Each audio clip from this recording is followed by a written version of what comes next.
Good evening and a warm welcome to those attending and also to our viewers watching live on the Council's YouTube channel, Hillingdon, London. This is a meeting of the Children, Families and Education Select Committee. My name is Councillor Heena Makwana and I'm the chair of this committee. Details of the business to be considered today is shown on the agenda, copies of which are available in the room and also accessible on YouTube underneath the broadcast. We are not expecting a fire drill, so if the fire alarm does go off, please follow officers to the fire exits and out of the building to the designated meeting points. For those in the room, please switch any mobile devices to silent before the meeting starts, and when you are invited to speak, please ensure you turn your microphones on so that you can be heard in the recording. For those watching via YouTube, if you are so minded, you can complete one of our resident feedback forms. These can be found in the information section underneath the YouTube video. These forms are intended to help us improve the way that we run our meetings. Okay, so before we go through our agenda, I'd like to introduce colleagues in the room. So to my right, I have Councillors Haga, Cawthorne and Batt. To my left is Ryan Dell, Democratic Services Officer, and then Councillors Sweeting, Judge and Gill, Mr Tony Little, our co-opted member, Georgia Watson-Pollett, Catherine Angelini, Laura Baldry and Kathy Handley are our officers presenting this evening. So thank you and welcome to you all. Okay, moving to agenda item 1, apologies for absence. Ryan. So we have apologies from Councillor Smallwood with Councillor Cawthorne substituting. Okay, thank you Councillor Cawthorne for subbing this evening. Agenda item 2, declarations of interest in matters coming before this meeting. Are there any? Go to microphone please. Thank you. Thanks. Sorry, Chair. It may not be a declaration of interest, but however, I just feel that for transparency, I work for Ealing Council and I deal with the school finance, and there is an element of Ealing Music Service that I oversee.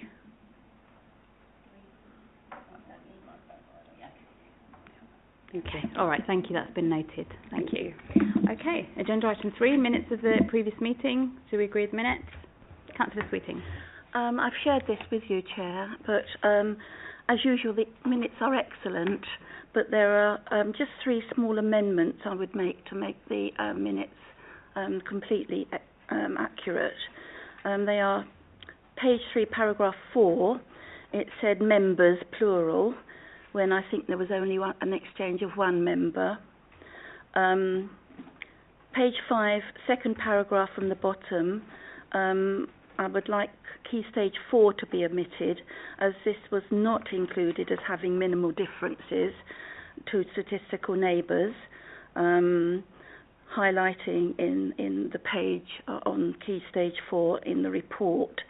And the third very minor amendment was page 6, paragraph 5, again members plural to members singular. Okay, thank you, Councillor Sweeting. Yes, and I did respond back to you and explain that the minutes of the meeting are there to provide a summary of the meeting with key action points noted. Therefore, we're going to keep the minutes as they are. I'm sorry to say this, but I then can't approve the minutes. Okay, in which case I'd like that to be minuted. We'll take it to a vote then. Okay, so those in favour of keeping the minutes as they are, please raise your hand. Okay, and those who would like the minutes changed, please raise your hand. Okay, Mr Little, you're not voting. Okay, abstaining. So, Ryan?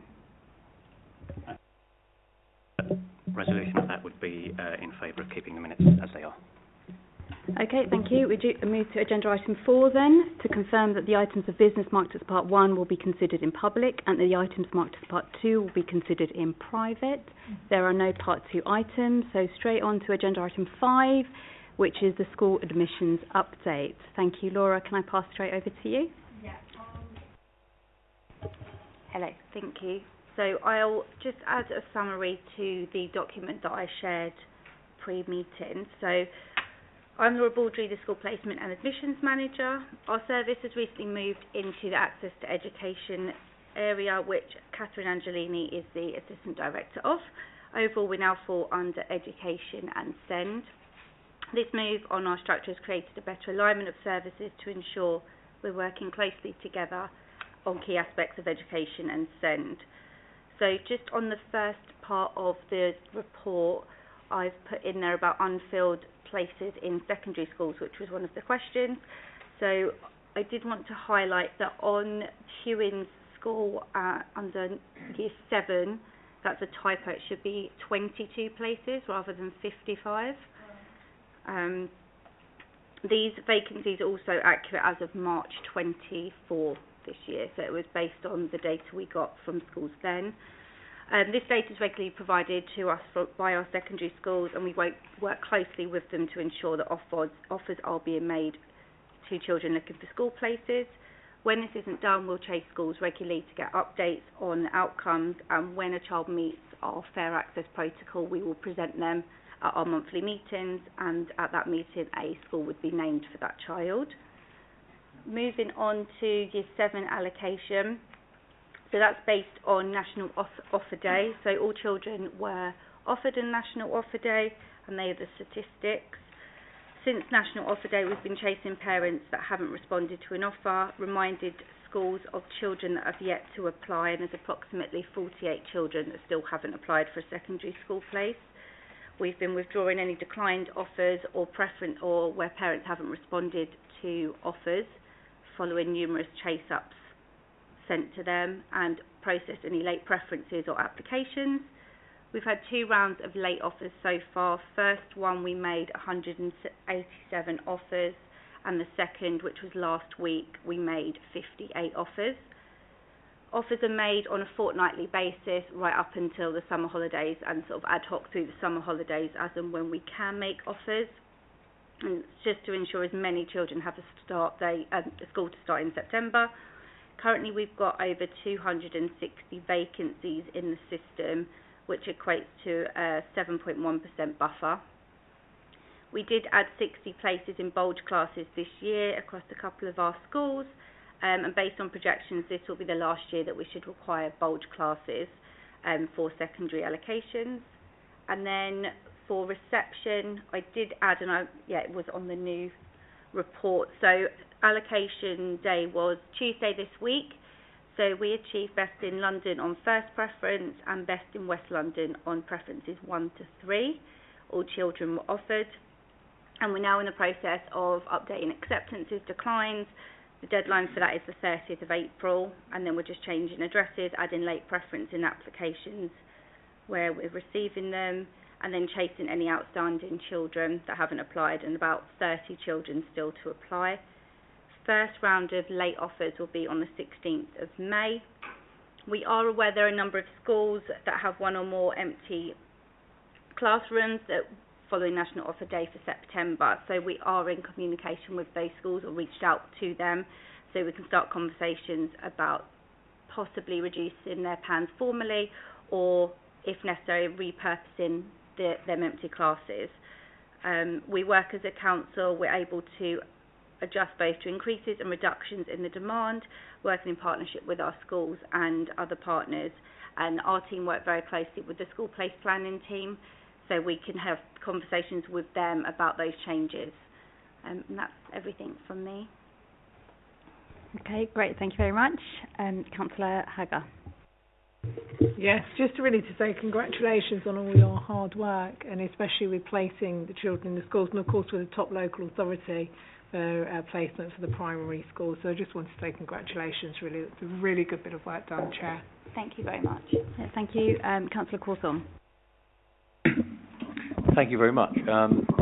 Just in relation to the unfilled places in secondary schools on the table we've got before us, I'm taking it that's the position, having made offers, and perhaps I think you mentioned a couple of rounds of offers, with some not confirmed yet. So might there be some positive movement from those figures, or is this the final figure we're looking at? These are on in-year numbers, so this is what's currently in the system for people that were moving in borough or just switching between different schools. That's separate to the children that will be starting school in September.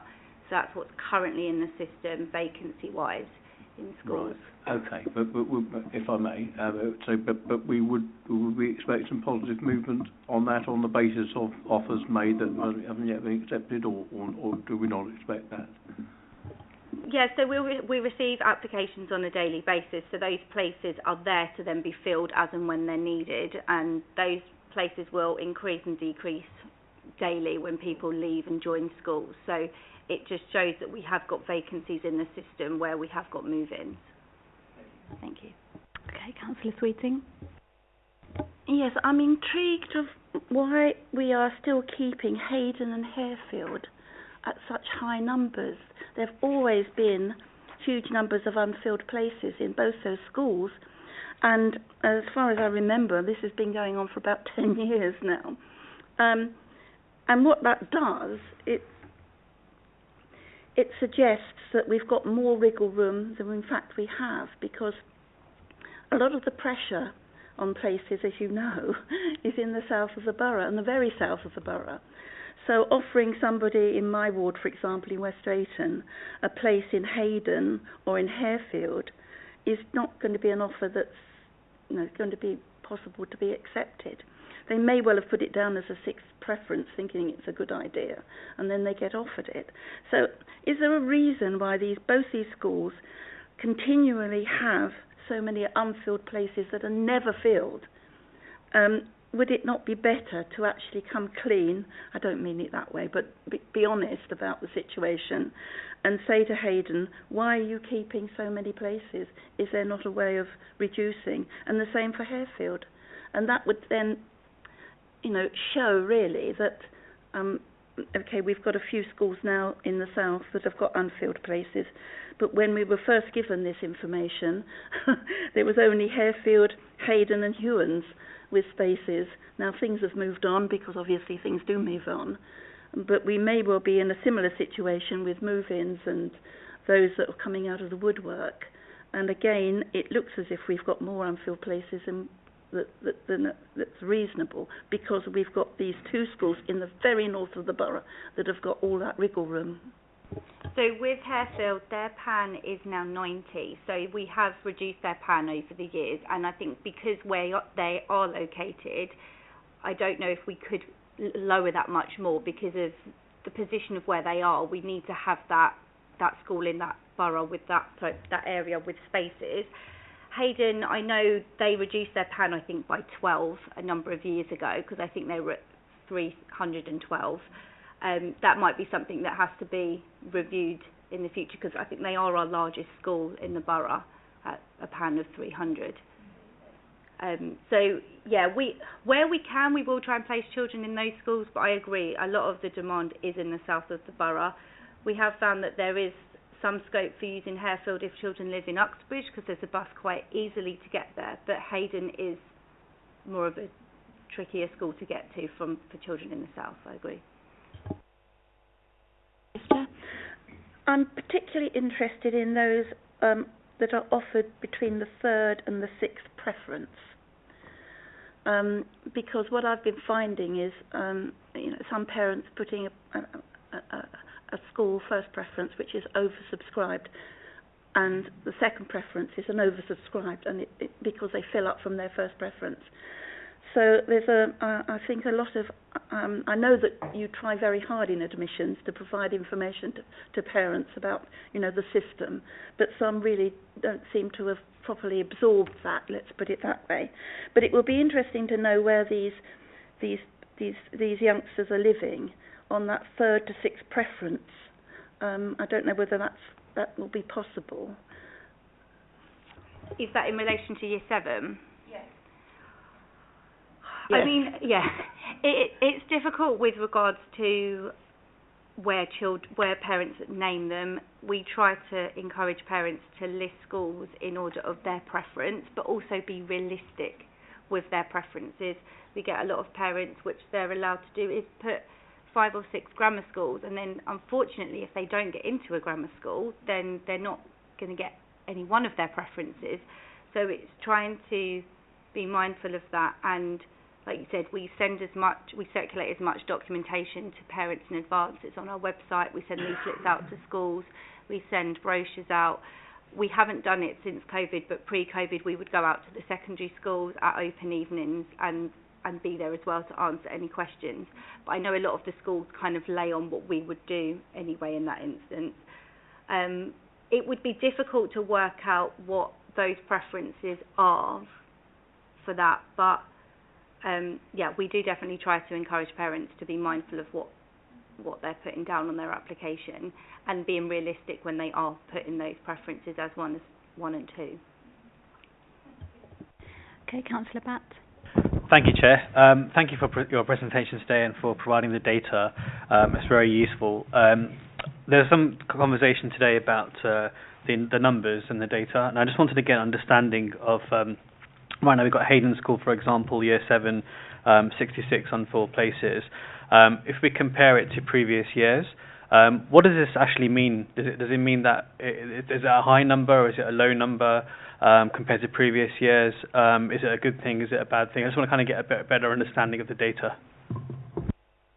Yeah, so again, this number actually reflects in year 7, so that's what current vacancies we've got in year 7 at the moment. So off the top of my head, for Hayden, for year 7 starters, I think we have over 100 vacancies still in the system. So there's definitely been a shift in places, but it also shows that there has been a reduction in the number of children that are moving up, because we haven't had that number as high in previous years. It also varies because of where it's located in the borough. It very much heavily depends on children going to other borough schools as well. So if Harrow take more children, then that takes more children out of that part of the borough. The same with Hertfordshire. If more children get into school in Hertfordshire, you may find that some of those schools in the north of the borough do get affected by that. But yeah, it's definitely something that will need to be looked into if the numbers aren't being filled. But a lot of these schools won't be recruiting to have teachers to fill empty classes, so they'll be recruiting to teach the children that they know will be bums on seats in September. Okay, thank you. Mr. Little. Thank you. The implication of the table is that the other secondary schools are full. Do we have a measure of the degree of the waiting lists at those schools? And is any one or two particularly oversubscribed? Using year 7 again as a measure. Yeah, so I mean, a lot of the schools that will be oversubscribed, generally a lot of parents will be going by Ofsted ratings, so it's the schools that are your general outstanding and good are the ones that will be more popular and will have the higher waiting lists. So waiting lists can vary. I mean, some of our schools had over 1,200 applications for a place for year 7, and those schools may only have 240 places. So not all of those children that would have been a first preference, or they may have dropped off that, but some of these schools may have substantial waiting lists. But the likelihood of those children getting in at any point, it all varies on the children that did get offered declining that place. And a lot of these schools don't have huge amounts of movement because of the popularity of them.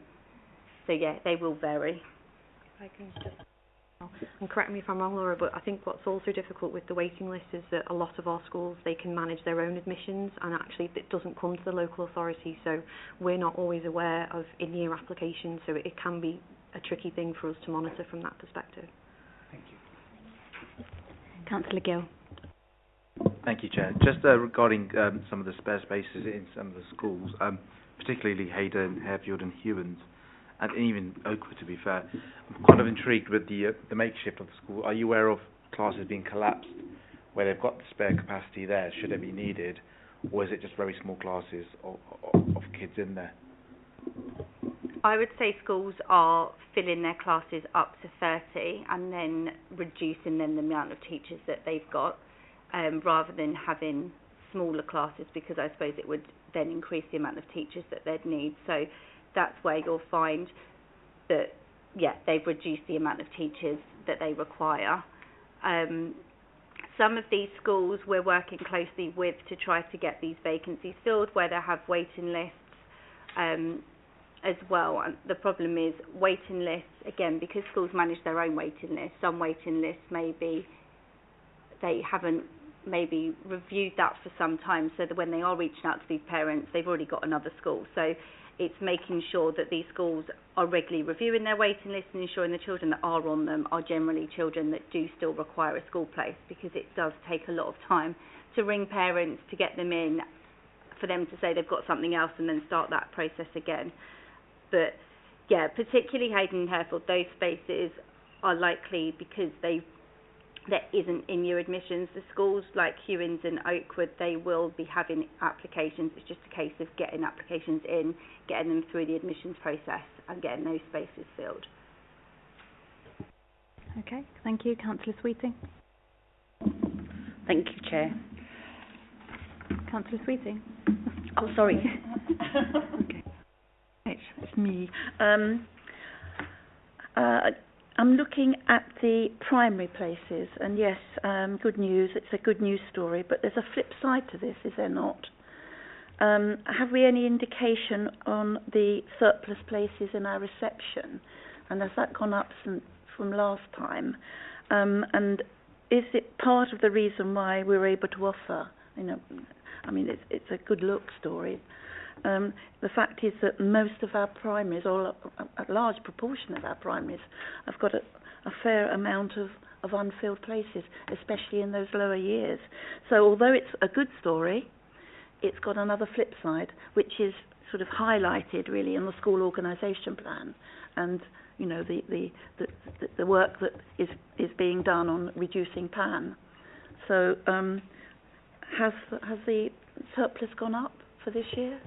Yeah, I don't have a percentage compared to last year, but from my knowledge, yes, it has gone up since last year. I don't know to what degree, but that is expected as per the projections. There was going to be a reduction, and that's why we've already, over the last couple of years, been reducing PANs in our primary schools. So some of our community schools, one particular this year, we've reduced the PAN for September 25. And we have already reached out to a couple of schools already in advance of National Offer Day. We already reached out, and we'll be having those conversations over the summer, ready for them to, if they want to, reduce their PANs, ready for September 26. So yeah, we are in talks, and it may be that it's not a formal cap, because it may be that there might be, dependent on, I suppose, the number of spaces they've got.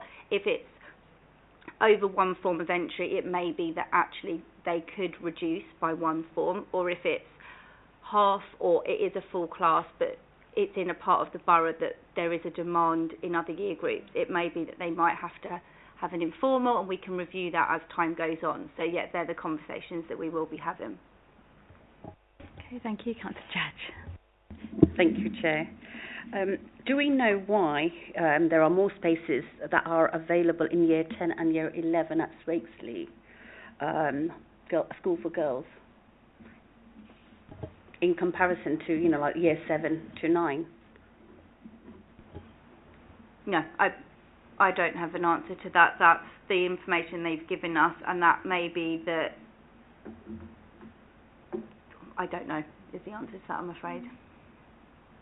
Is there any way of finding out, perhaps? Yeah, we can certainly find out. I mean, we can look at historically, maybe they just had a much higher intake in more recent years, and the intake was lower, perhaps. I mean, without the data in front of us, it's difficult to say, but we can certainly try and find out and get back to you. Okay, thank you. Thank you. Councillor Cawthorne.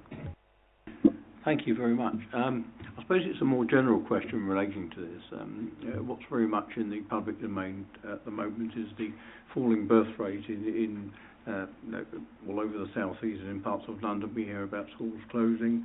And I suppose my question really is around to what how much of an understanding do we have of the extent of the problem in Hillingdon in particular, and what it might mean for school places planning in the future? I mean, is that something we just don't have a sense of at the moment? Have we got an idea of what sort of challenges it will bring, or is that just one for the future, really? Thank you. So the school organisation plan has been created from September 23 to September 28, or at the end of August 28. So the projections are, yes, that the birth rates are dropping, and that's why we'll be looking at reducing PANs, but there's no plans for schools to be closed from anything that I'm understanding. So it would just be managing it, formally reducing PANs or informally reducing PANs to then be able to increase them where the demand is needed, or repurposing those empty classrooms for other uses, which I know we've done in a number of schools. already. Okay. Any other questions or comments on this agenda item? Councillor Sweeting? Can I just talk about Year 8? Because I know that some of my conversations I've had with some move-ins to the borough, parents have found it quite difficult to find a space in Year 8. I don't know. I mean, I've got one family friend, actually, that's in a private school that it lives in the authority, but the private school finishes in the end of year 8, so he'll be Year 9. And I know he's been on waiting list for some time. I was just wondering whether there was a particular issue with Year 8, and especially move-ins, which will be Year 9 next year. So I know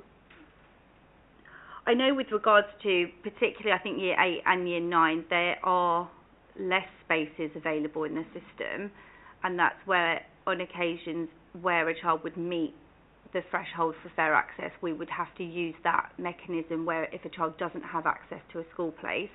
But there is vacancies in the borough. It depends on, I suppose, the child's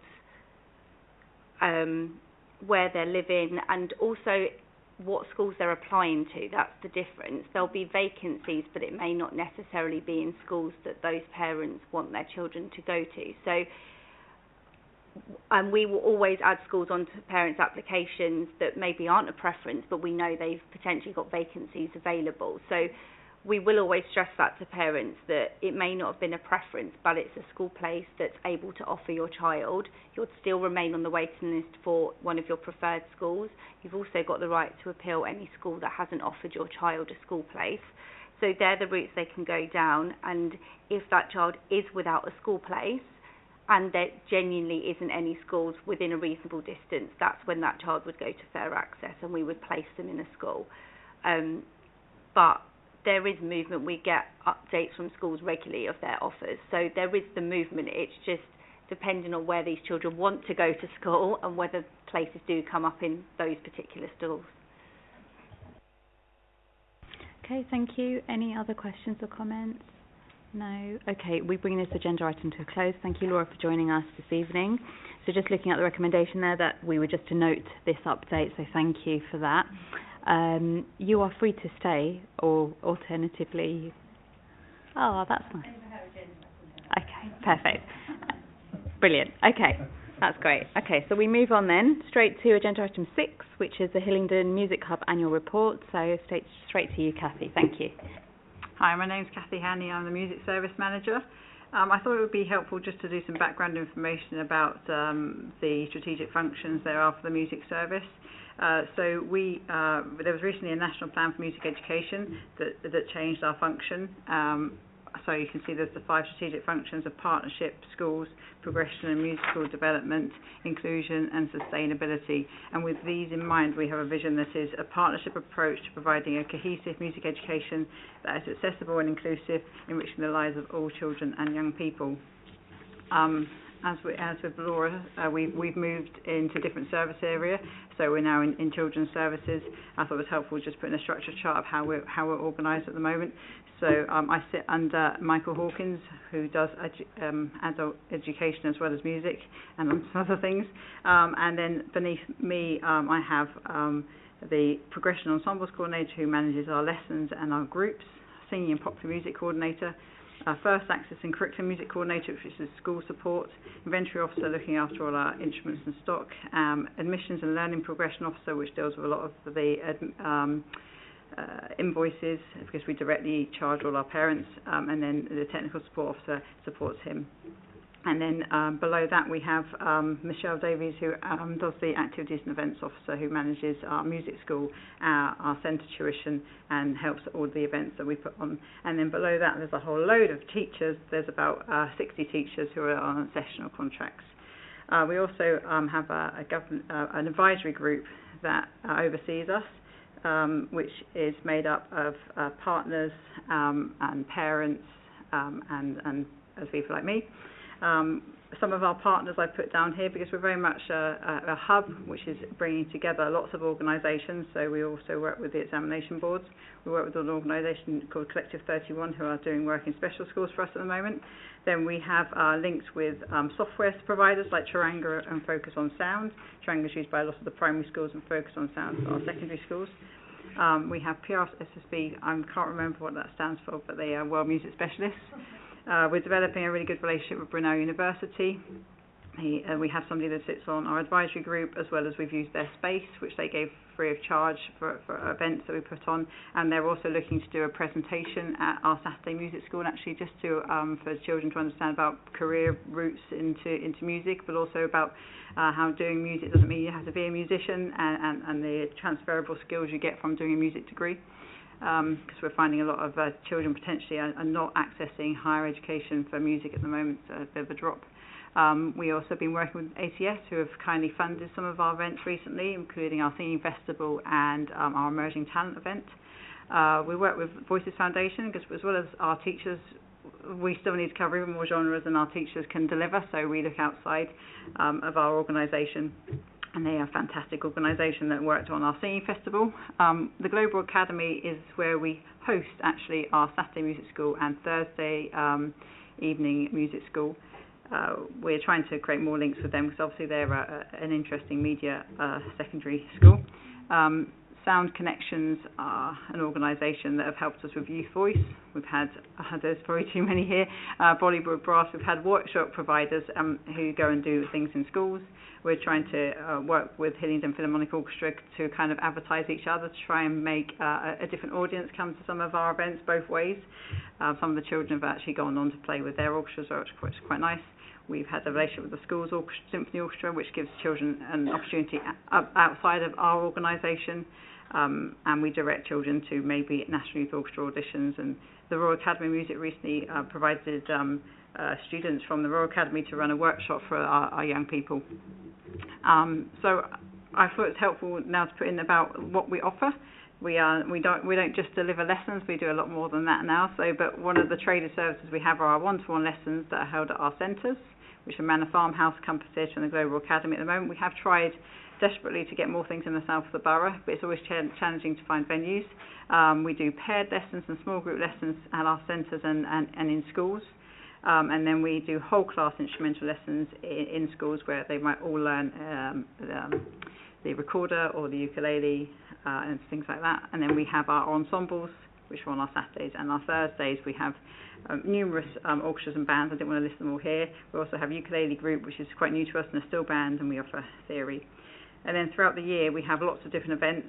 This is actually starting, I'm not quite sure what order this is, sorry. So we have the Singing Festival, which just happened recently, which a fantastic event. I won't go into detail of each of the event, otherwise we'll be here all night. And then we're involved in the Christmas Light Switch On. I'm sure some of you have already been to that one. And then we've run a teachers' choir. It might sound like a really nice thing, a teacher's choir. It's a lovely thing, but it's also more than just a choir. They get provided resources that they can then take to schools to then try with their teachers, with their students. It's to upskill them as well as having a good wellbeing effect for them. We've run an online competition to showcase what schools are doing with their whole class activities. We also run as an exam centre. We have lots of performance opportunities for our own ensembles as well as school ensembles. So we do winter concerts. We've had them at the Winston Churchill Theatre and the Beck Theatre. We've done workshops. We've been part of external events, for example, the Hayes Canal Festival. We do open rehearsals, try and encourage more people to come to us in the first place. We're doing a new activity on Sunday at the Interfaith. And we do start-ups for children that have just been learning for a year to try and get them to go to the next stage, because we are all about progression. And we've got the picnic in the park coming up soon, and we do Cadogan Hall every year, which I know Councillor Hagan, you've been at that one. We do a foreign tour, and we're recently trying to do a lot more work with vulnerable learners. That's one of our key areas, and so we've been doing some targeted projects as part of the ADS scheme. We're actually doing one at half term, which is a new one for us, and that's been really successful. We hope to do a lot more things like that. I thought it would be helpful to a little bit of performance data. I'm sure you're going to ask me for some more data, but this is what I've decided to just give you at the moment. So direct engagement. So all schools get offered everything. Every school is allowed to be part of everything, and we signpost people to everything that we have. But then I looked at which schools have actually engaged with us. So if they've engaged, I've called that they were having lessons with us, or they've come to an event, or they're using the software that we're supporting with a discounted rate. So that was 64%. This is the number of children that are receiving advanced tuition, which is those one-to-one lessons, which is currently 252, and 664 on standard tuition, which is the small group lessons. It is lower than it used to be before COVID. I think all music services are struggling to get their numbers to go back up after COVID, unfortunately, in the cost of living, because these are not free lessons. And then whole class lessons, it's 10 schools at the moment, but we also support schools who are doing their own whole class, so we provide resources and instruments for schools to deliver it themselves at no charge, but this is ones that are directly having our teachers going in. And then we have about 269 children. I say about because if I asked to look tomorrow, it probably changed because somebody else sort of added in or dropped out. But when the data was taken, there was 269 children in our ensembles. I move on. I thought it might be interesting for you to see where our money comes from and where it goes. So I thought a pie chart was a nice way to demonstrate it. So generally it's a 50-50 split really between the grant we get from the Arts Council and the income from parents. There's a small income from schools, which is actually growing, and then other would be things like I might apply for an external grant in addition to our regular grant. So, for example, when we did the King's Coronation, to make that more, to enlarge it, because it was going to happen anyway, we managed to get a grant from Youth Music to make that larger. So there will be one-off applications I do in year all the time. Then our expenditure, most of it is paying for our teachers. Our teachers are expensive to have. So that's about 50% of our budget, admin and management staff costs, which is people like the core team and the people that work like me. And then things on performances and concerts, running costs and other things like that. That is the end of my report. Thank you very much.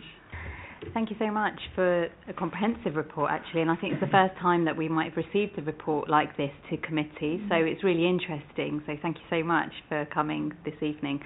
I have a couple of questions just around the school events and the support. So thinking about the sing and the carols at the Christmas lights. How do schools apply to participate in these events? Is there an application process, or are they selected in some way? So we email out to all schools because we make sure we have up-to-date music contacts. We also, because we're a part of education, oh, my microphone's still on. So they provide us with a list, also the head teachers, so we've actually emailed their head teachers as well, because this time we really wanted to get full buy-in from the schools, and so we actually started with an SLT meeting, so that it was from the top, and it wasn't just about the music coordinator, and so they would release the teachers to come to our events and our CPD and hopefully put more input across the school. So it also goes in the head, what's that briefing? Head teachers. Is it called? Or weekly. Education Weekly. It changed its name, didn't it? That's why it goes in the Education Weekly. We also have worked really hard on our website. If you have a look at our website, it tries to make it much clearer about where schools can access things. So there's an area for schools with all the things listed that they can sign up to. This year, we had an overwhelming number of schools that applied, and unfortunately we had to do a waiting list, and not every school was able to participate. So the way we chose it was if a school if it was a special needs school, we included them, because we haven't had very much engagement from them in the past. So there was 2 special schools that applied, and one school did take part, the other school didn't take part in the end, because we hadn't really realised it was there was 2 different sign languages and we did the wrong one. So we know that for future that we need to engage more beforehand to understand what their needs are. It was, I can't remember what, there was, if they didn't attend a twilight session, then they were out, and we went to the person on there, because we wanted full engagement, because in the past we do a lot, it's not just an event on the day, it's workshops beforehand, and if they haven't come to all the twilight sessions, then it's a waste of our money, if I'm honest, and so that's how we chose it. The carols, because we wanted to have schools that were experienced, the singing festival is very much about nurturing schools that don't potentially have a choir. we had conductors.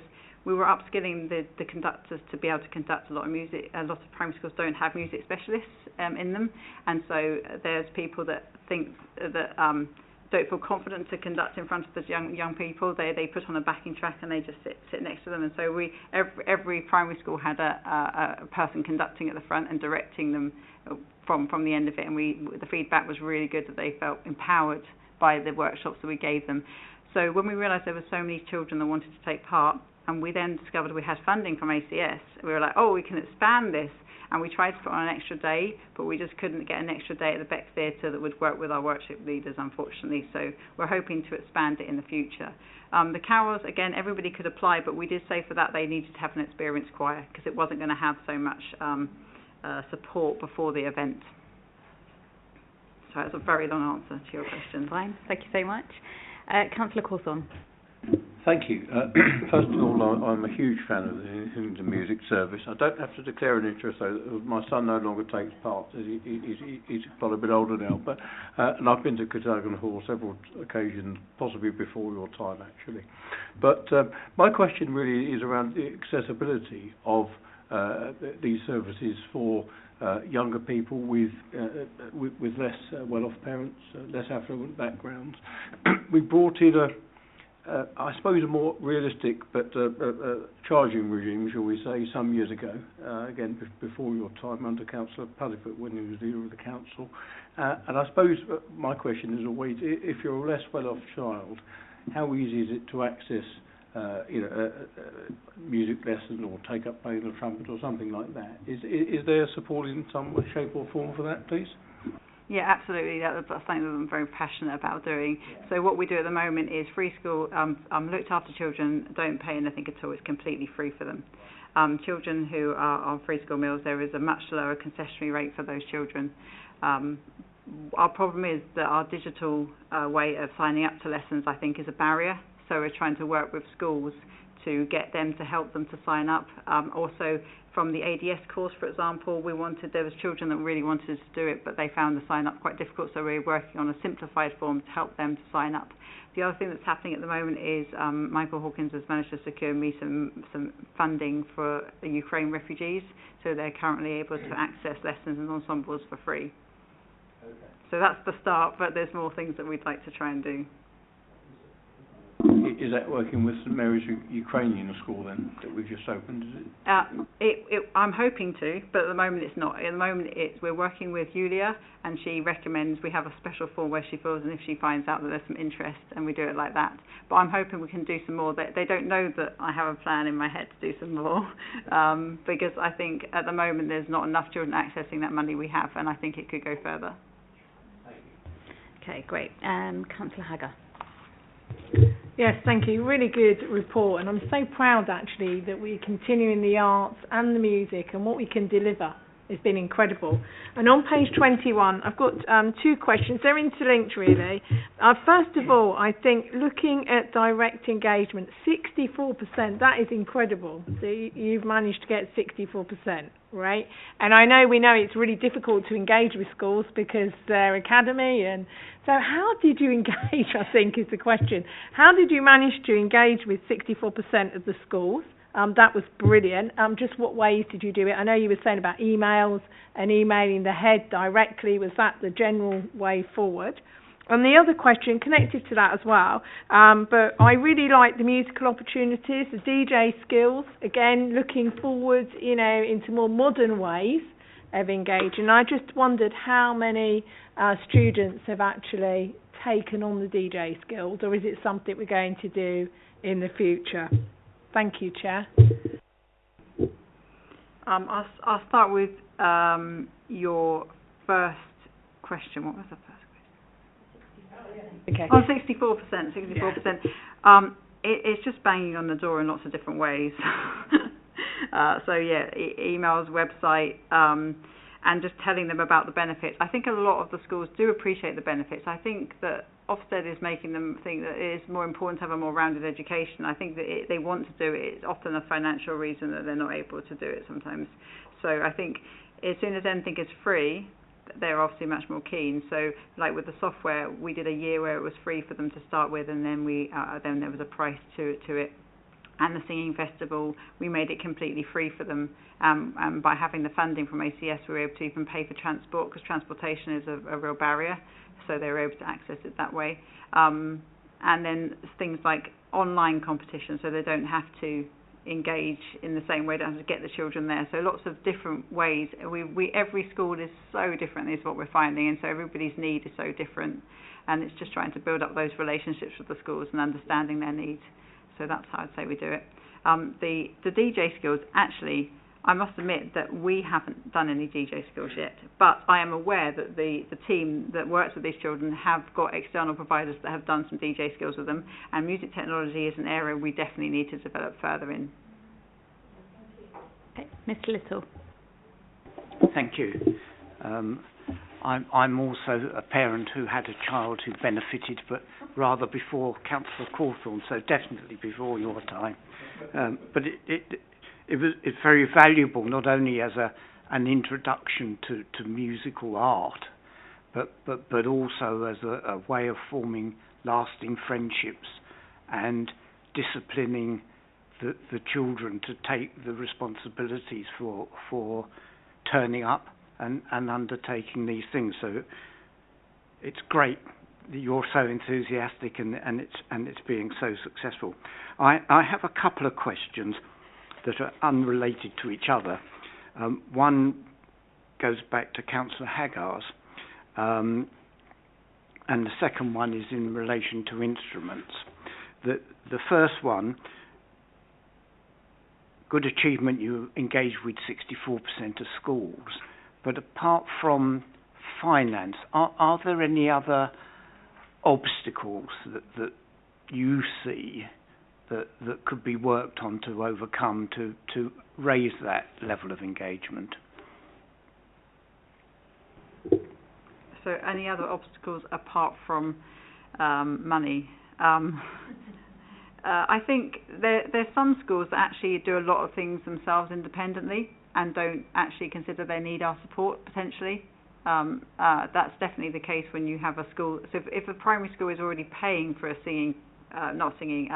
music teacher, they might not think that they need extra support from us.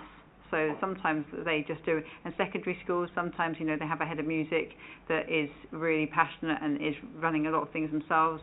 And we offer the choir for them to support, and they don't feel they need it. So there's some schools that don't seem to need to have it.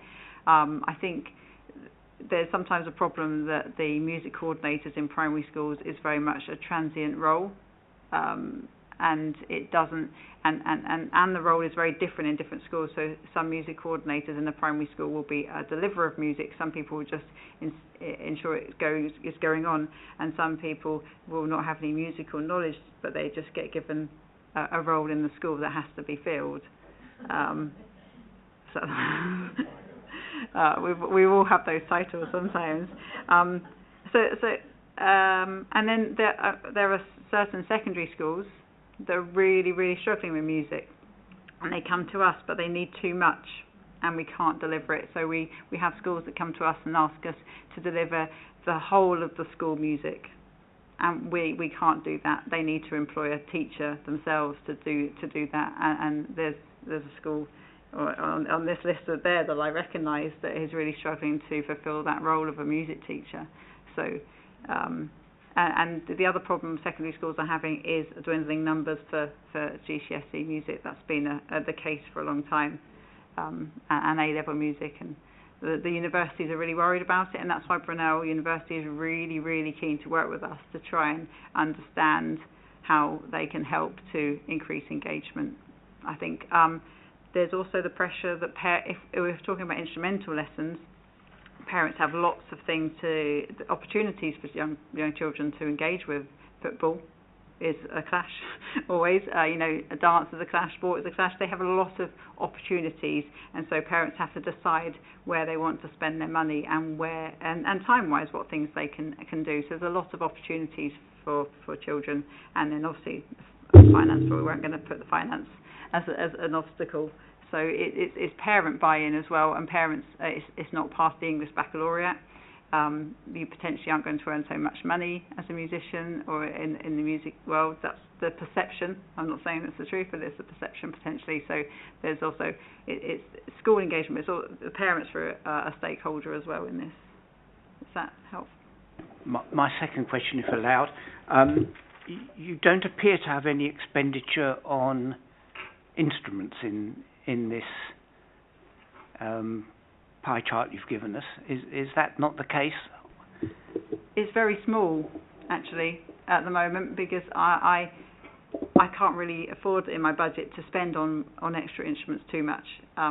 We have recently bought a lot of keyboards, large keyboards to do group tuition because there's so much demand for that. But a lot of the time we're very lucky that we have an awful lot of instruments that historically have been bought, and so we do spend money on repairing them and trying to maintain those.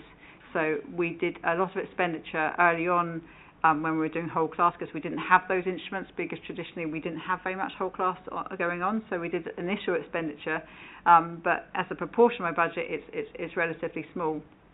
There's also going to be money coming down the pipeline from the government for the capital budget for instruments. You might be aware of that in Ealing, and we're not sure how that's going to be disseminated yet. So I'm also wary about spending out when I know that money is coming. Where we maybe need to look at is accessible instruments and music technology more than our traditional instruments. And also the other problem is storage. So you don't want to have more instruments than you can store, and we have incredible storage problems. And one of the deciding factors about where we hold our music schools at the Global Academy is based on that we have to have storage. We used to be based at the John Locke Academy, and the only reason we could be there was when they first started. They didn't have a full form entry. You know, it was started just with year one reception. There we go. And so we had one of their classrooms as storage. So when they were full, they couldn't have us anymore. So storage, so you can't buy what you're not going to use, and we have enough at the moment. Thank you. Councillor Batt. Thank you. Thank you for the presentation, Kathy, and I echo a lot of the positive sentiments today. My question is about diversity and inclusivity on two very different fronts. The first is, how do we ensure a diverse and inclusive curriculum that reflects a variety of musical traditions and innovations, which is also reflective of various different cultural backgrounds within our community and our borough? And secondly, being involved in a local charity, I've seen firsthand how music helps alleviate particularly mental health issues, especially young people. So how do we ensure that young people from disadvantaged backgrounds know about the Music Hub's activities, and how are we doing outreach to these kind of local charities? That's a really good question. I think Hillingdon Music Service is traditionally very much a Western classical music service, and I don't want to lose that, but I want to expand on that, and we can do that by employing different teachers, and we're trying to make our workforce more representative of the demographic that we work in. It's a bit of a long journey to try and do that. Also, we can work with external partners. As I said, we don't have to just work with our teachers, so we've got a new relationship developing with a spoken word artist who does grime music and things like that, and I think that would be a really a good asset to our service. I think it's definitely an area we need to grow in, and I think it's about making our staff aware. So every time, all new staff now do an inclusion and diversity training before they start, and I think it's about making sure that the messaging is clear and true in our core to start with. I think we all have ideas that we want to be more diverse, but we then need to put into practice what that actually looks like. The curriculum is a real challenge. We don't have so much control over the curriculum. We have control of what we deliver in like an event, making sure the repertoire is more inclusive, and there's still work to be done in that. But what school teachers deliver is very much up to them. We could only advise, we can do more of that. We do primary network meetings. I didn't actually mention them in there on a termly basis. So in there we can educate.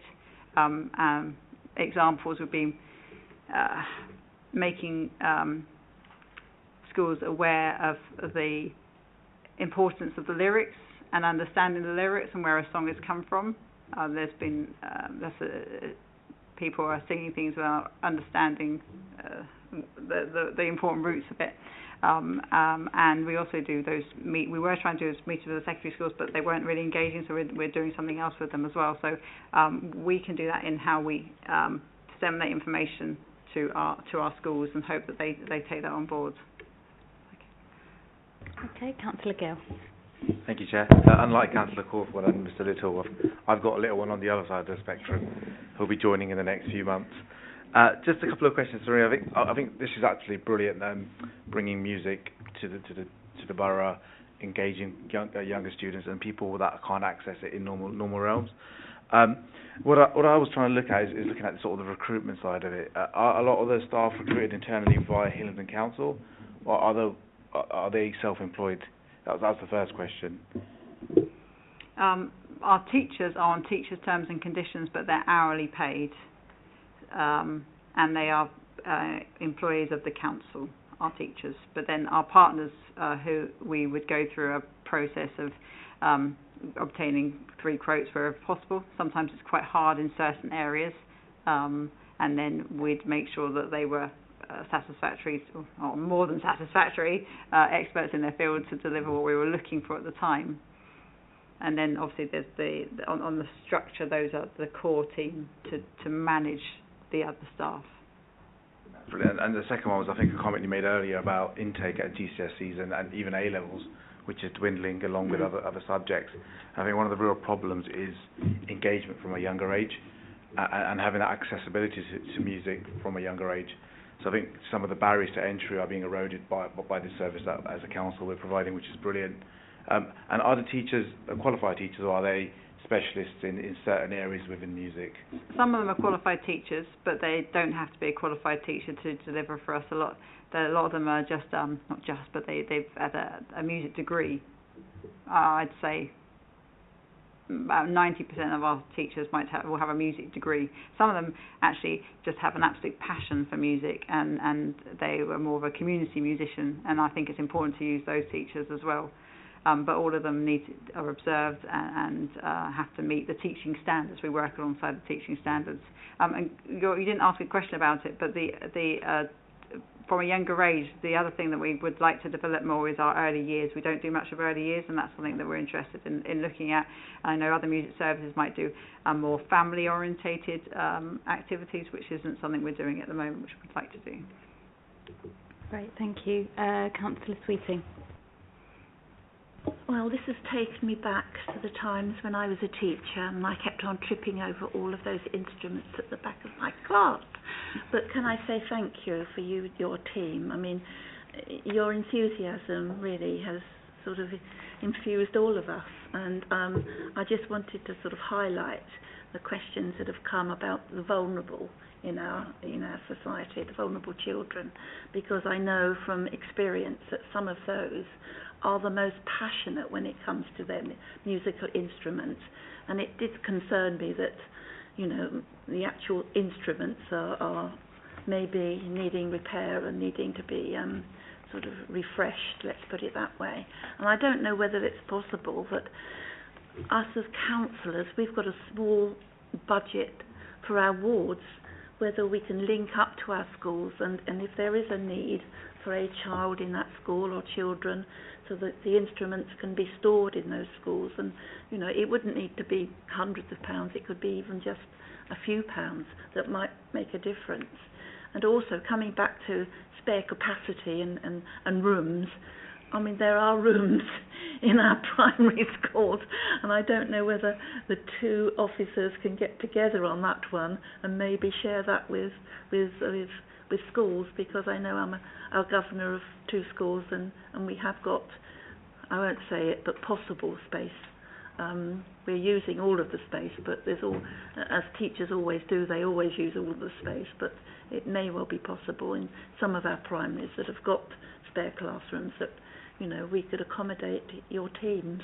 That's lovely to hear. I did approach all the schools to see if they'd like to house, for example, our music school or some aspect of it, because I think one of our problems is that we are based nearly all in the Global Academy.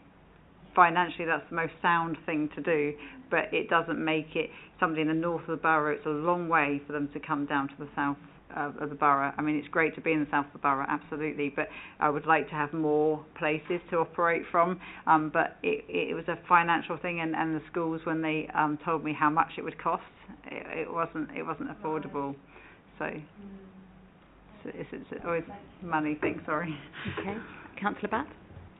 Thank you, Chair. I'm just wondering how student feedback's incorporated into the development and refinement of our programmes, and how we could possibly turn our music hub into opportunities for future or current employability in music, and also involvement in music at sort of much more higher levels, be it the Royal Orchestra or be it, you know, performing for the residents perhaps, and utilising some of our services to do that. So we are now creating surveys with every concert that we do. So we're encouraging the parents and the children to tell us what they thought about the events. We are also engaging with Youth Voice, and we're trying to establish a Youth Voice kind of council for the music service, but we haven't got to that stage yet. What we have done is we've got some very passionate ex-students that we can't get rid of, which is wonderful, and they come and help on a Saturday, and so we had a meeting with them to ask them what they felt about things and what they saw, because they saw it from a different perspective. So we're really interested in feedback from all our stakeholders, but then we have to make sure we use it as well. So there's lots of ways. We're also about to send out a school survey to find out what schools are doing, and we also will be, but we haven't done this yet, I'm sorry, but surveying all the children that do take part in our lessons. We have done that in the past, and it's been generally positive, but we need to do it again. So that was your first question about feedback. What was the second question? I'm really sorry. No worries. The second question is how we can potentially use the Music Hub for opportunities into employability in music, and sort of offering music opportunities at higher levels. So we are trying to work with Brunel University again to do work experience opportunities for the students, which we're almost there at. So I'm hoping come September we might have that. We also have offered a small number of places, because there's a lot of work involved with having work experience students. So we had a child come from Hillingdon actually and spend a day shadowing some of our teachers. So we're going to provide a few places on that. So we did it for children that already are engaging with the service, and we feel like had a passion and were dedicated to doing things. And I think those are the things we're doing at the moment, but obviously always more that you can do. Okay, thank you. Councillor Judge. Thank you, Chair. I have 3 questions. I'm going to write them down this time. They're very short, I can assure you. The first one is like how are donations made to Hillingdon Music Service, and what is the money used for? Okay, at the moment we have the Friends of Hillingdon Music Service, but the Friends are actually currently the Friends of the Saturday Music School, and so they take donations. The way they usually get their donations is they do raffles, and they do donut sales. That's very, very popular. And at our events, and sometimes our open days and things like that. And then that money has been used. Obviously, I can't control where that money's used, because they're a charity and it's their money. But they have used it for the tour. To offset some of the cost of the tour. They've also used it to pay for sheet music for the ensemble leaders, and they've also used it to support parents who are going through temporary financial hardship. There has been a change of chair for the Friends, and I think that might change the direction slightly. And also they've, for example, the new people have already set up a Just Giving page or something. I hear. So I think it will become even more easy for people to donate. So that's the only kind of donation thing we have at the moment. Thank you. And does like the Friends of Hillingdon sit on the Hillingdon music strategy group?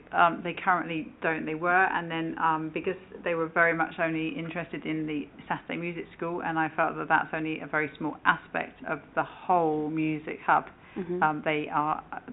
They come as an invitation on some of the meetings. They're not a regular member. Thank you. My next question is that in your report you mentioned that some money is raised from schools. Is that through direct billing? Yes. It is. Thank you. Well, not we'll just make sure I've got that clear. So, can I elaborate on explaining where that money comes from? So, that would be for whole class tuition. It would be potentially we pay for software and then we charge them a reduced amount for Charanga and Focus on Sound. And then there are some schools. Usually it's only at the moment it's secondary schools pay for some children to have lessons. Usually they're GCSE students, so we would bill them for the lessons rather than the parents. The whole rest of the time, this is where we're different to a lot of other music services. So we directly bill the parents, not the schools. Right, thank you. And sorry, just on that note. That's okay. Just on that note, actually, I'm going to come back to that one. Sorry, I'm going to come back to that. I just want to know that with the Hillingdon Music Service, is that going to be part of the West London Music Hub by any chance? And have Hillingdon bidded? We would be part of that, and the process has now closed, but we can't talk about it because it's under further at the moment. Right, okay. All right. Thank you. Okay, that's all, actually. Thank you. Okay. Yes, I'm going to leave the other one for another time. I'm intrigued now. Thank you. Okay, great. Any other questions or comments on this agenda item? No?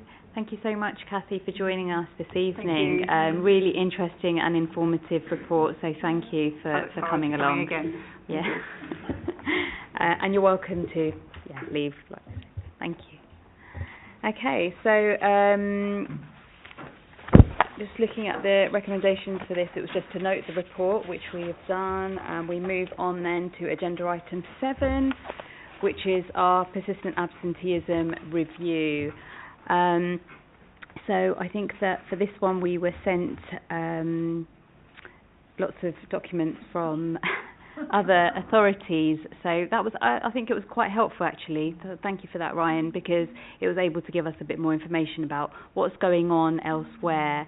I think what was quite interesting to note, I mean, by all means contribute your ideas, but I see that Buckinghamshire County Council are doing something similar to what we're doing, and I'm not sure, has their review completed yet? Ryan, do you know? I think it's just starting, but I'll double check. I think that's similar to Camden as well. Okay, yeah, so that's quite interesting, because it'll be good to see kind of where they're at with their review and make the comparisons accordingly. But does anyone else have any comments? Councillor Hagger. Yes, thank you, Chair. On one of them, I think they took into account as well the geographical, what it was geographically, what schools had higher persistent absentees. So I think a little bit deeper as well, where, why and what to look into. I think that's quite important, because we might find, for example, 80% in one borough, or it might be, so I think that type, I can't remember which one it was, but there was one that did the geographical culture as well. Is a persistent absentee due to culture? So is there a certain time of year, I don't know, that they would particularly have time off all the time? So I think for me it was about going a little bit deeper in, okay, what exactly is the persistent absentees and where, before we can resolve and have the answer to it.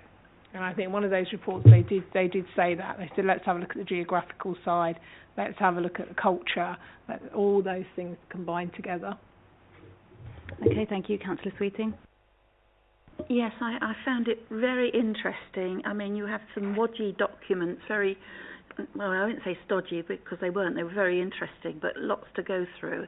And then you had the Camden Chatty newsletter, which I thought was absolutely fantastic. We learnt a little about what was happening in the Houses of Parliament, which we don't normally talk about that, do we? Certainly, it would have been useful to have had an officer here,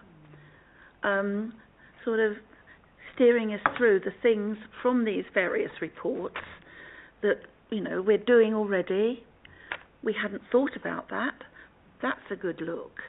And I tried to sort of do my own little list here. And in fact, when I went through the reports, you know, Bucks got a good, because it mentions, you know, it actually mentions something that none of the others mentioned, and that is asking central government for resources to do mentoring, etc. Now, we haven't even talked about that, but at least Bucks is talking about it. There's also the Harrow document. I thought it was going to be very stodgy and that they were going for fines, more fines and even more fines. But in fact, there was one particular, you know, the page 5, and I looked at all of their sort of list, and I've highlighted it. Every one is good, demonstrating a strong attendance ethos, having a clear policy, etc., etc. So it would have been good for us to have had an officer here. I know we've got this paper, which was useful, but, you know, there was such a lot here to say, right, what's good, what are we doing? What have we learnt about that? I mean, my little list is quite fun, really, because it basically says funding from government mentioned by Bucks. I like the school dog, by the way. That's mentioned in one of them, you know, a dog. And wake-up calls from schools. What's obvious, though, is the schools are absolutely crucial. And one of the things, it would be interesting to find out whether we're doing it. We probably are, but are we asking each school to do a simple audit? You know, what are we doing? It's worked. We've done that. It's not worked. We've got this, you know, this annual problem, and it's not going away. So we don't want to give schools even more work to do. I know they're so busy, but maybe they would like to be involved in that, just to do a simple audit, you know. But certainly, I've got a silly list here, if the chair would like to take it away. I mean, the graph from Harrow, page 8, was a good one. You know, what do we do when we've got a problem, and it goes through the various stages. So, one, I think, you know, thank you very much, Ryan, for contacting all of these other councils. It was good to have them, all their different ways of dealing with it. It would have been good to have an officer so that we could say, you know, what have we learnt from Harrow that we can use? Never mind. But also, what can we get from schools before we start to go into the very big, heavy meetings? You know, even if it's just, we've tried this, we've tried wake-up calls, it's worked for a period of time, but after a while, it doesn't, so we've tried that instead. Anyway, that's just general comments rather than thank you. questions. Okay, Councillor Batt. Thank you, Chair. I found the documents very useful. Having looked at the documents, I just feel that it would be really useful to break down the term absenteeism, because I feel the term is very generalised. So when reviewing this, it's really important that we don't work off the wrong premise, because when we look at these documents and analyse that, we need to separate the term absenteeism between students that want to attend school but can't because of health issues or religious ceremonies, etc., and those students that don't want to attend school because of reasons that are actually within their control. And if we look at absenteeism in this way, we can probably better understand the more qualitative nature of the data that is to be presented to us. And I think the review should consider this context before we go in deep dive into the analysis. Okay, thank you. Yeah, Mr. Little. Thank you, and thank you to Ryan for getting all these documents. I found that I learnt quite a lot from them, and I think we all did. I was particularly interested in the Harrow ones for the the intervention model that they've devised and the policies that go with it being something that applies to the whole borough rather than something that each school has had to do on its own, so that they've avoided having to get each school to reinvent the wheel. Jan, I would have found it useful if we'd had an officer to ask if they'd found it valuable and they'd learnt anything for use for us. But mostly I just wanted to say thanks. Yeah, no, I agree actually. I think having an officer this evening would have been helpful to just kind of raise our questions and to have that kind of more lengthier deep dive into it. But some other things that I picked out actually was just looking at the attendance policy, which I've checked on the Hillingdon website, all the information's there.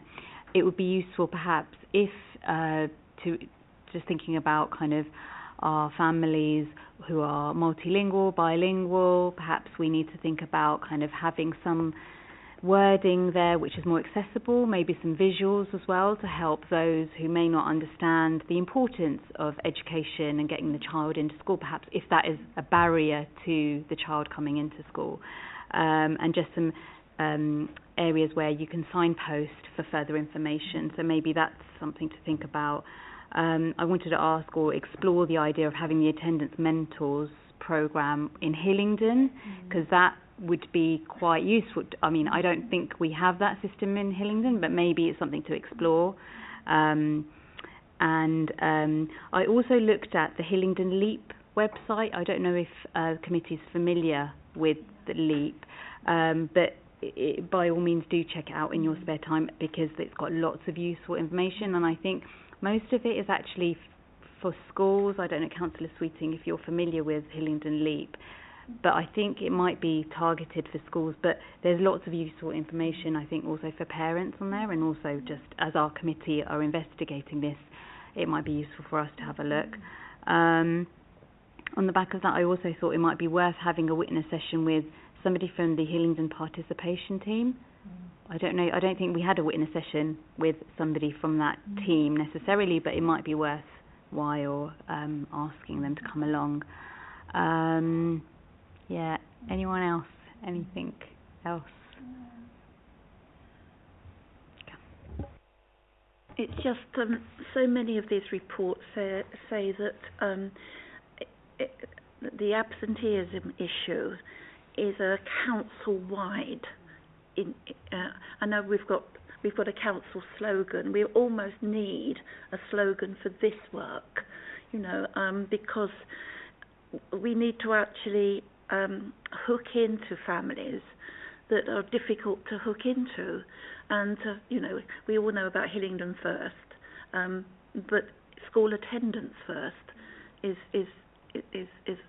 a possible slogan, because it has to sort of include all of the services that we have in the council, as well as all of our residents. We've all got a part to play here, and that comes across with so many of these reports. So anything that we can do as part of our major review that can sort of highlight that, because there's this attitude from some parents that education doesn't really matter very much anymore. We've managed through COVID and they didn't need to go into school, and we've got to somehow cut through that perception, and it's going to be difficult. And so any way that we can involve our parents into this as well would be hopefully useful and effective. Okay, Mr. Little?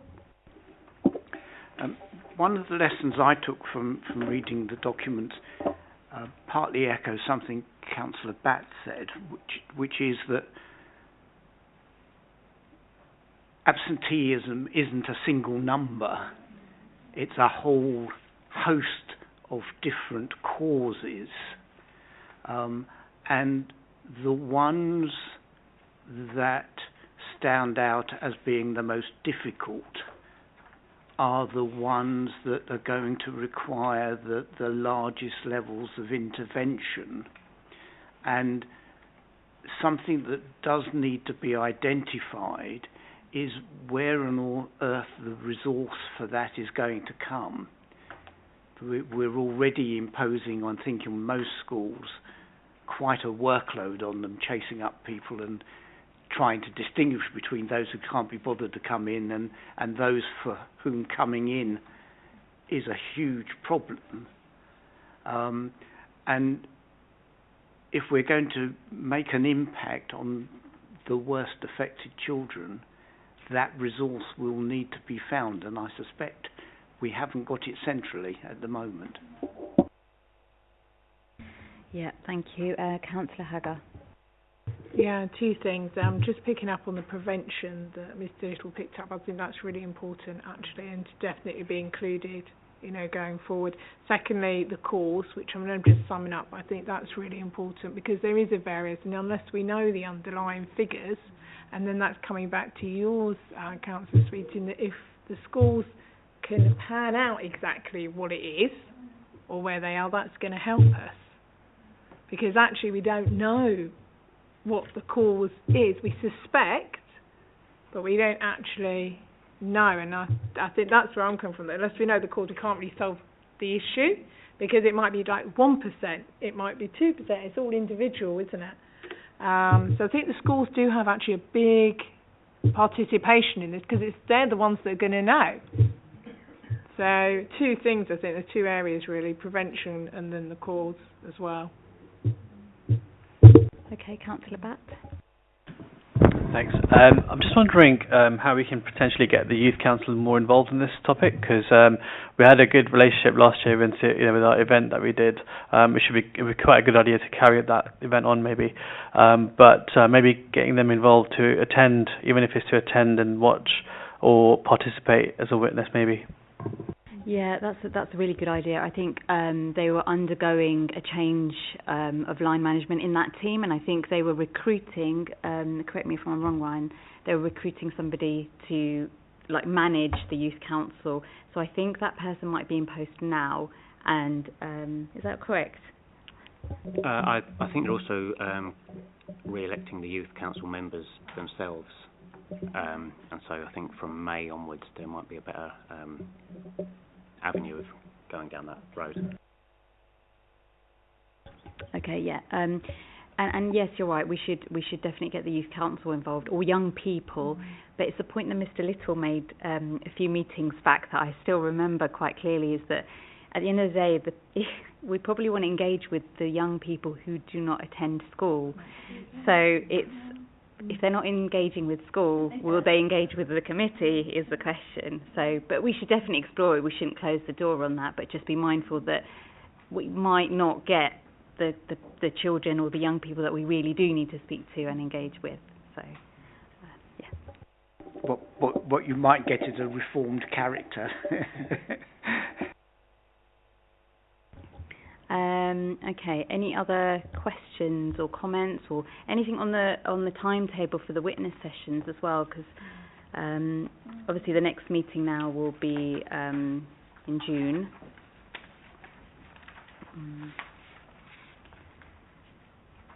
Do we have any updates on anyone attending, Ryan? I think most of these are just conversations ongoing for most of them, so nothing kind of firm yet. Is it possible to impose on Ryan to see if it is practical to get some more disaggregations of the statistics for our next meeting, i.e. the geographical distribution, the ethnic distribution, the deprivation factors, if they're available. If they're not available, obviously we can't have them, but it would be really helpful, I think, if we at least knew whether the data was being collected or not. Yeah, so I think some of that is coming at some point, but I'll check on that. Sure. Yeah, definitely. I think that will, obviously that data will then help us to formulate exactly what we're looking at and then essentially make our recommendations as well, which is what we're going to be having to do at some stage. But at this point, it just feels like there's a whole raft of different things, so that will add some structure for sure. Councillor Hagar. Yeah, just on the witness sessions actually as well, I think what might be a good idea is to try and break the barriers too for the young people coming in, because it can be really daunting to come in here, and it might not be something that people might want to do. So I would suggest, I know we do it one-to-one, you know, it's not such a big, but maybe even do it via Zoom, maybe do it via Teams, maybe do it on paper even, you know, that we can get them to complete a questionnaire. Just think it helps break down the barriers, and also the parents as well. You know, could we ask the parents why and how they feel? And because sometimes it might be actually the parents struggling to get the child in. And so, you know, they might be actually trying their best to get the child in. But so I think, and what is their experience with the school?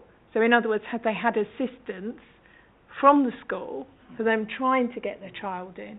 So I think there's lots of, it's very wide, isn't it? I think this is the thing, it's very wide. But I think those would help. I definitely think by communicating with the younger children in a different way would be advantageous. I think like corporate parenting meetings, we shouldn't necessarily be recording all of these conversations because, you know, in those meetings you have the youngsters actually chairing the meeting, which is a good way of breaking down, and we need to make it, these sessions with the youngsters and their parents and guardians and others, as relaxing as possible. Otherwise we're not going to get anything from them, and we won't get anybody volunteering to come. And I do think that this is such a huge issue that we may well need to say it won't follow necessarily the same timetable as some of the other major reviews that we've done, because it's still something the government, central government, is working through. So we're just a small part of this, trying to do our little bit in our part of the universe, and there are others that are going to be hopefully coming up with, you know, suggestions and actions that have been you know, worthwhile and work well. So I think we've just got to accept that this might not be a normal major review.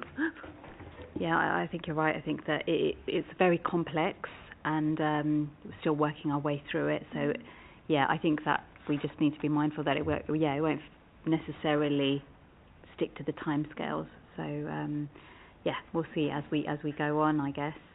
But okay, if there's no other questions or comments, we can bring this agenda item to a close and move on then to item 8, which was the Corporate Parenting Panel Terms of Reference update. So we just have to note the contents of the report and approve the updates for the Corporate Parenting Panel Terms of Reference. I think it's all straightforward there. Okay, great. Moving on then to agenda item 9, which is the forward plan. Noting the forward plan, yes, okay, great. And then finally, agenda item 10, which is the work programme. Anything on the work programme, Councillor Sweeting? There's quite a few of the items on one-off information items that have got TBC, to be confirmed. There's 1, 2, 3, well, at least half a dozen. I was just wondering whether we can tighten up on some of those dates for some of those. And I'd also like to highlight the fact that we had this very good school organisation plan. I mean, it was a very good document, but we did need to have a bit more information on the current admissions round. So I would like to suggest that we still have that. It doesn't need to be a big detailed, but we do need to know at the end of the sort of admissions, about this time or maybe a little bit after, where we are with admissions to reception, admissions to year 7, where we are with the unfilled places issue. And so if I can ask that is put on the agenda, which is separate to the school organisation plan. Yeah, so I guess just to be clear, so that would be something similar to what we had this evening. Is that what you're asking for? Yes.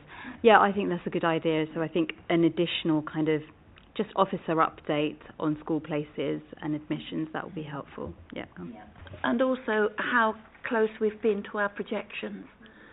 So, you know, we're saying this, but this is actual, that's what's actually happened, because there's going to be this volatility now with, and we don't know where the numbers are going to be. I mean, some boroughs have had much greater drops than we have, and there's just a sort of a slight tick up with our births. Not a lot, but just a little. So we don't know where that's going to go. Okay, all right. Any other questions or comments? Or brilliant. Okay, thank you all so much for your contributions this evening. I think we've got some really good ideas, especially for our review topic. So well done, and have a safe journey home. Thank you very much.